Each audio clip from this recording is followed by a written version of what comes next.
I got something for you that I absolutely love to do, and it's that time of year. It's go deep, dude. Go balls deep, as we can say. So, the fish, they get offshore this time of year, and offshore has a totally different meaning depending on the body of water you're on. I'm on, the TVA, Alabama. It's ledges, it's shell bars. By you, it might be rock piles, points. There's all kinds of different definitions, but in general, it means fish, usually deeper than about 10 foot. And there's a vast arsenal. And let me put this out there right off the bat. What I'm going to show you baits wise does not mean these are the only baits. One of the best parts about fishing offshore and fishing deep for bass is really there are no rules. It is the Wild West. With forward-facing sonar like my Active Target 2 I have on the front of my Nitro, and with the mapping technology and the sonar technology we have, we're able to fish for fish that we've never fished for before. Suspended bass, bass that are kind of in the middle of nowhere, out deep, not really related to any kind of structure.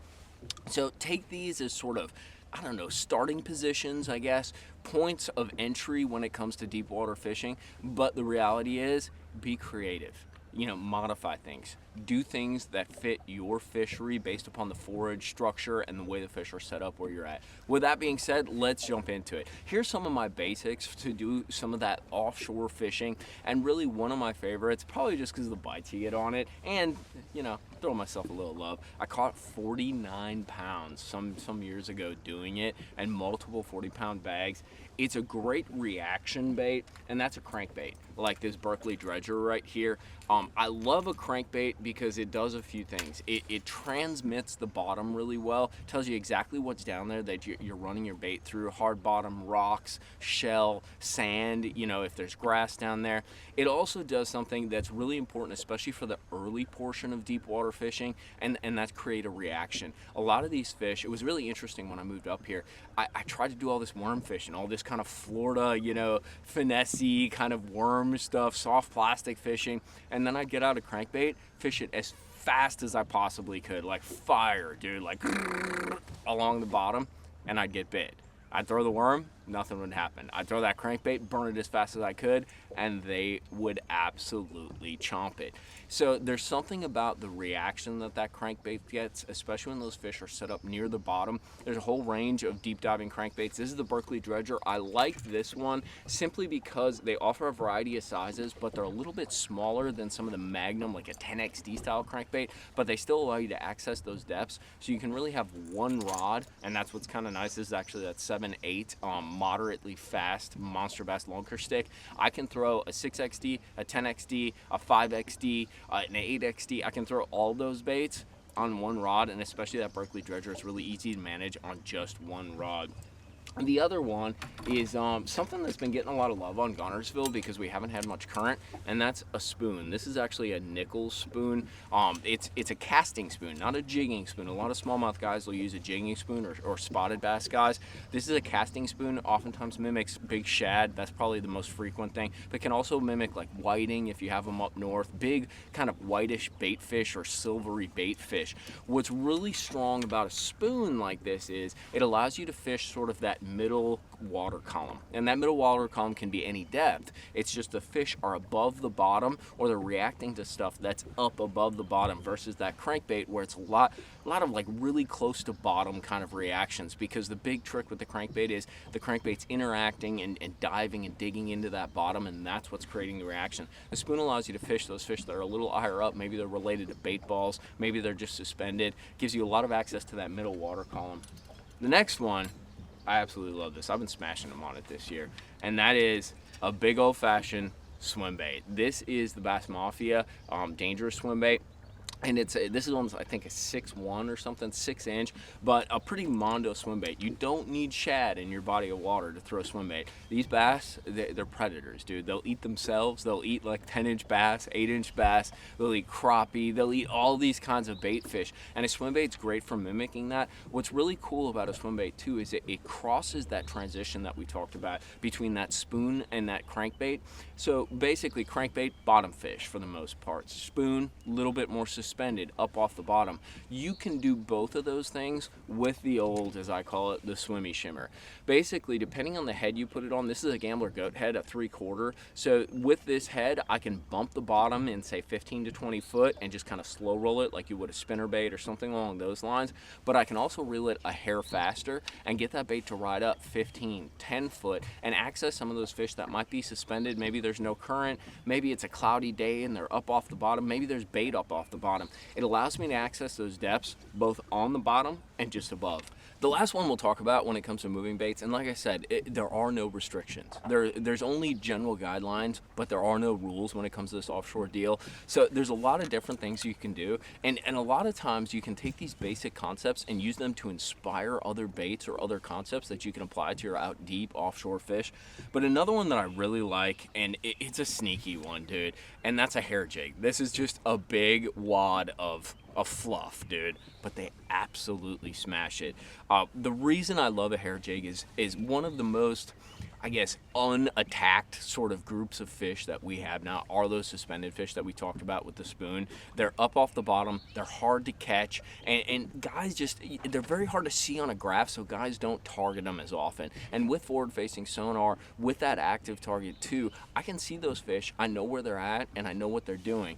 And what's cool about a hair jig is it really sort of floats in that middle water column more so than a spoon. It's a more horizontal presentation for those suspended fish versus that spoon where you're up in that middle water column but you're going up and down. A hair jig really kind of comes up and slowly kind of pendulums down, tapers down, and then it'll come up again. And you can fish it all different ways. It's a lot like a swim bait. You can keep it towards the bottom, fast reel it, kind of bump along the bottom or slow roll it, but then you can also kind of keep it up in the water column where you never actually let it hit the bottom. But I love a hair jig. A good size to get started is a 5/8. One thing you always want to remember though too, even though a hair jig is a single hook application, just like this one, you want a softer rod. The bites that you're going to get on a hair jig are oftentimes very soft, or it's just like the rod loads up, kind of like a jig bite, you know?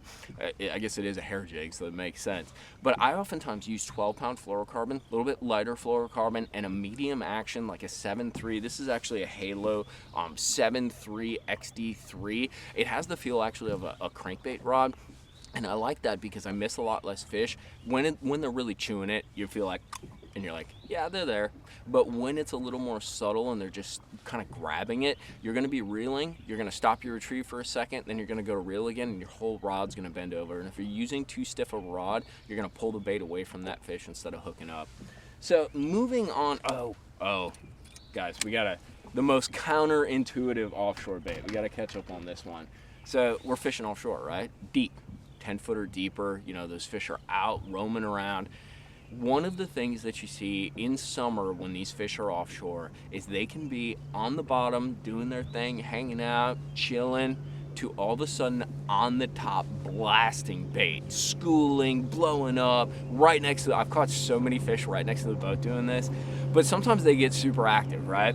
And the one thing I always have tied on is this guy right here. And this is actually a vixen, but any kind of spook style bait, like a walk the dog style bait. And the reason for that is these schools and these pods of fish offshore, they're out there because they're waiting for an opportunity, and that opportunity is to eat. And whether they do that when they're down deep on the bottom because a bait ball rolls through or some shad or something kind of rolls through, or whether they do that because the bait all of a sudden gets really high, grouped up, and they chase it up, that's their prerogative, right? So you need to be ready for anything, and having that spook around. I've literally been fishing a spoon or a crankbait way out, you know, grinding on the bottom or popping it up, and I'll look on my forward-facing sonar, I'm like, oh my God, they're coming up, dude, right next to the boat. And I'll see them streak up off the bottom from 20 foot, come all the way to the top. I'll be scrambling, I'll grab my spook rod, I'll pitch that spook out right where they're about to come up and go clunk, clunk, clunk. And about a half second later, yeah, it exactly sounds like that. That's the exact sound it makes. You can go back and look at my videos on my channel on Mikey Balls Fishing. But having that spook allows you to quickly adapt, and they love that walk the dog style kind of top water when that water starts getting warm for the summer.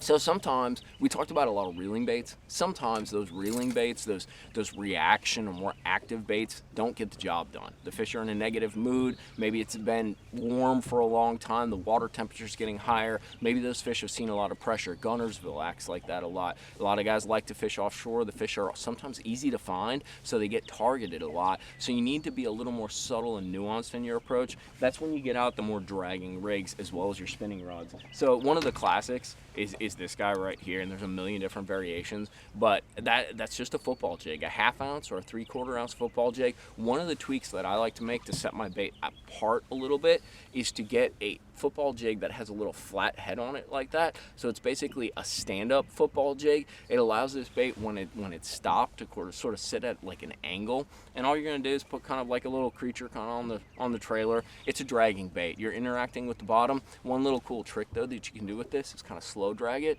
then every once in a while give it a nice little pop, kind of like you would with that spoon, and it can create a reaction strike where those fish have kind of become programmed to seeing those baits dragged along the bottom, and they want that bait to move quick for just 1 second to sort of trigger them. They'll follow it all along. If you've actually seen it on active target, they'll follow it all the way along the bottom, and you're like, man, I can't get these fish to bite. And you're like, pop, and they're like, oh. Once again, exact same sound effect that occurs. So another couple more finesse tactics. One is a classic, and I absolutely love this one, and you'll see something kind of interesting about it. A lot of guys think that pink color is only for spotted bass and smallmouth. That is wrong. I caught giants out deep last year on pink. So this is actually a drop shot rig right here. A drop shot rig is just, it's kind of like a bait that sort of suspends off the bottom. You get a little bell weight right there, and then your hook is on the leader, just maybe anywhere from 10 inches to 12 inches up. I like a little bit longer leader, because when I'm throwing a drop shot, it's usually because my football jig or a worm or my crankbait hasn't worked, and it seems like those fish are targeting things that are a little more above the bottom. Once again, this one is going to be on a little bit lighter line. I run that football on 12 or 15, but when I start going to my spinning rod setups like this one, I'm running braid, 12 or 14 pound braid to 8 pound fluorocarbon, so I'm using lighter line, I'm using lighter baits. That football jig was a 1/2 ounce, 3/4 ounce. This drop shot's only a 1/4 ounce. So I'm using lighter setups, so that lighter line and that downsized line, as well as the lighter bait, slower fall, helps to sort of be a little more finesse, be a little bit different than anybody else. But a drop shot is definitely a standard. The other one, and this one has gotten a lot of love this year, I have smashed them on it, and it's because we know a wacky rig works, right? You skip it along docks during the spring, it's super subtle, it kind of stays in one place, triggers those fish that aren't in a great mood. Well, if you stick a little weight in the nose, just like that right there, you get what's called a Nico Rig. And I really like a Nico Rig because it's something where I can put it on the bottom and sort of just fish it very, very slowly, especially in current situations like we experience on the TVA. It allows you to kind of put that bait out there and just let it kind of flush with the current very slowly, very natural presentation. What's really cool too is, like we talked about with that jig, with twitching it up really quick, I can do that with this Nico Rig, where I'll throw it out there. It's actually a trick I learned from my buddy Tim at Hammond's Fishing over on Lake Lanier. I'll throw that thing out there, I'll get it to the bottom, I'm slow shaking it along. This is a 7-foot medium light rod, lunker stick, super soft tip, so it's a very subtle presentation, 8 pound fluorocarbon, kind of twitching it along, and then every once in a while I'll give it 2 fast reels, almost like you're fishing a hair jig, and it pops that bait off the bottom. It does that little kind of whoop, whoop, whoop, whoop, whoop, you know, that dancing kind of U sort of flex, and dude, it absolutely triggers them. If it doesn't trigger them on the way up, as that bait sinks down to the bottom, it's absolutely bass candy. And they're perfect presentations to be a little more subtle, fish a little more slowly when those fish are in a negative mood, but still kind of create a reaction with your retrieves and with the way you're actually fishing that bait. These are my standards though. When it comes to offshore fishing, one of the coolest things about it is these fish group up. They get together, they get potted up. So maybe you don't catch a fish for 2 hours, 3 hours, but when you actually do find them, when you actually do trigger them, you get right real quick. And that's what makes summer and that deep offshore fishing deal so much fun. So give it a try and hit that subscribe button. Tight lines, boys. We'll see you out on the water.